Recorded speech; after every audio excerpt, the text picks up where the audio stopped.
Next stock which we're going to focus is Suven Life Sciences, a 0 to 1 game. Now why we are speaking about this stock is because the stock has doubled in the last 6 months, is up almost 17 to 18% in the last 1 month. Let's figure out, let's do a deep dive analysis what is leading to this rally.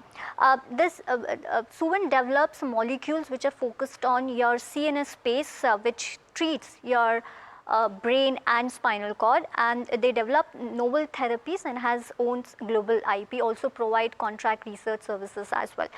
Now the key triggers for the recent stock move that you're seeing is, one of the reasons is the major fundraising of almost 857 crore in May 2025. But the interesting point here is the warrants were issued to promoters and the investors like Quant Mutual Fund and Abacus Diversified Alpha Fund. So one of the key reasons why you're seeing a huge up move in the stock. The capital has been earmarked for the CNS pipeline that the company has been eyeing to, and the stock is up 80% since fundraise.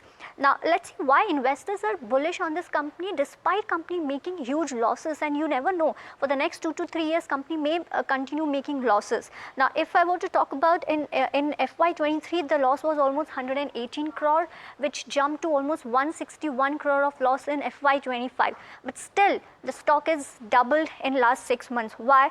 Now do you remember the lead asset? Now if you see the walk hard, the stock has been given multiple returns to investors because of the lead asset Zenith by Walkhard.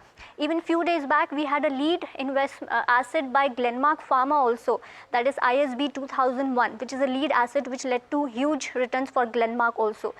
Maybe the Suven's Alzheimer's drug would be the lead asset for Suven Life Sciences, and this is one of the reasons why investors are bullish on this, because if this comes through, this may be a multi-billion opportunity.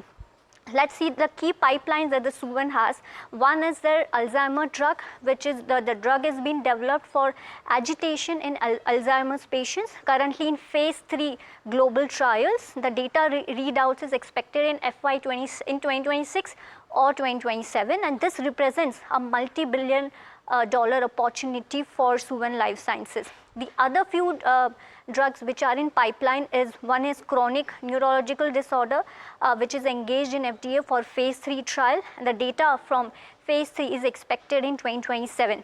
Then you have cognitive disorder, also the data is expected around July 2025.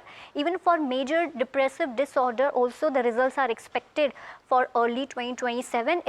They have completed phase 2 trial for this drug.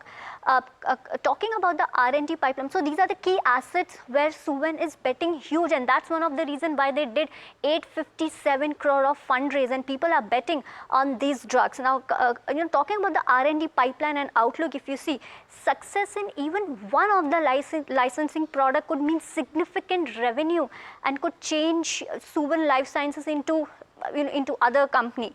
More capital will be needed for multiple clinical trials over the next 2 years, so we may see more funding accepted by the Suven Life Sciences. Lastly, if you see, Suven is into CNS agreement, which is which fails the most. It's a notorious difficult segment to be in, but Suven is betting on the CNS pipeline, and the Alzheimer's drug is one of the reasons why investors are bullish on this Suven Life Sciences. Well, on this, Prashant, let me come to you.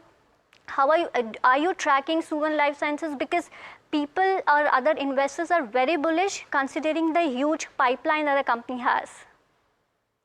Yes, obviously, yes. Who will miss this company? From last 2 months, the stock has been buzzing, and there are a lot of questions on this company. You rightly pointed out with respect to the fundraising, which triggered the stock for a very optimistic outlook for 1 or 2 years.